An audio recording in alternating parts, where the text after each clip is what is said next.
लेकिन देखिए मध्य प्रदेश में बड़ी बात है कि क्लीन स्वीप हो रही है, इसलिए क्योंकि एक सीट जो गढ़ थी कमलनाथ जी का, वहां पर भी अगर बीजेपी जीत रही है, लेकिन राजस्थान में नुकसान हुआ है। सीधे जयशंकर जी आपका टेक।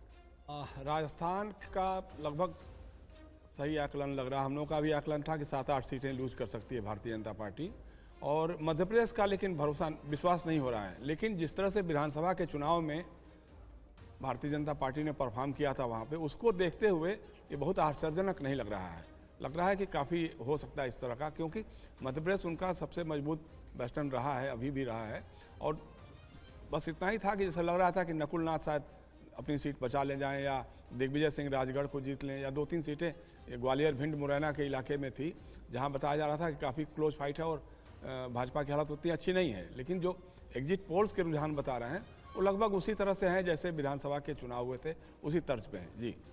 जी हमारे साथ केसी त्यागी जी भी जुड़ गए हैं। केसी त्यागी जी, अभी तक जो तस्वीर दिख रही है उसमें तेजी से आगे बढ़ता हुआ दिखाई दे रहा है एनडीए गठबंधन। हालांकि कुछ नुकसान राजस्थान में हुआ है। दक्षिण भारत की अगर बात करें, अगर हम ओवरऑल पिक्चर अभी तक जो हमने एग्जिट पोल की तस्वीर दिखाई है, तो दक्षिण भारत में भी बीजेपी को बढ़त मिल रही है, एनडीए को बढ़त मिल रही है, सीटों में भी परिवर्तित हो रहा है, वोट शेयर भी बढ़ रहा है, यानी आगे की तरफ बढ़ते हुए दिखाई दे रहे हैं। जिस तरह का उद्देश्य रखा था उस तरफ बढ़ते हुए दिख रहे हैं।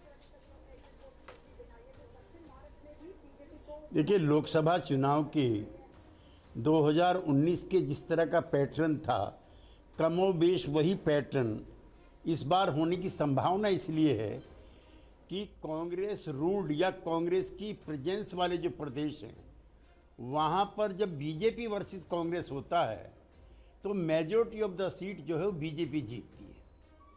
आप हरियाणा चले जाइए, हिमाचल चले जाइए, छत्तीसगढ़ चले जाइए, राजस्थान चले जाइए, मध्य प्रदेश चले जाइए, आप गुजरात चले जाइए, जो जहाँ पर सीधा मुकाबला उनका है वहाँ कांग्रेस पार्टी हारती है।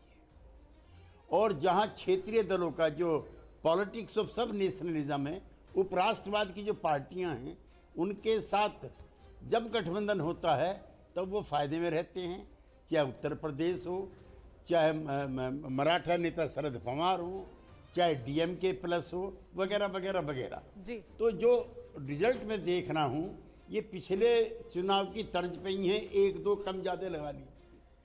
अब राजस्थान का जो आपने बताया 5 का, मैं उसमें 4-5 सीटों में मुकाबला था। 4-5 सीटों में मुकाबला हम और हमारे मित्र जयशंकर जी डिस्कस कर रहे थे कई दिन पहले। भिंड, मुरैना, ग्वालियर, राजगढ़ और छिंदवाड़ा। और ये जो नतीजा आपका दिखाया अपने एग्जिट पोल का, ये भी ऐसा हो सकता है, मुझे ताज्जुब नहीं होगा।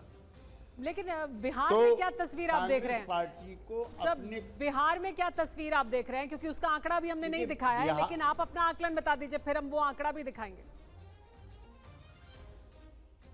देखिए, बिहार में पिछले विधानसभा चुनाव में रामविलास जी की पार्टी अलग थी, हम और बीजेपी साथ साथ थे। तो और पिछला जो लोकसभा चुनाव था उसमें हम तीनों साथ थे। इस बार हम फिर तीनों साथ हैं। 39 सीटें हैं। किशनगंज की सीट को छोड़ दीजिए, वहाँ 1-2 सीट आगे पीछे हो जाएगी तो वो भी हमें आश्चर्य होगा। हम लोग ये मान के चलते हैं कि लगभग पिछले जैसा ही नतीजा इस बार आएगा।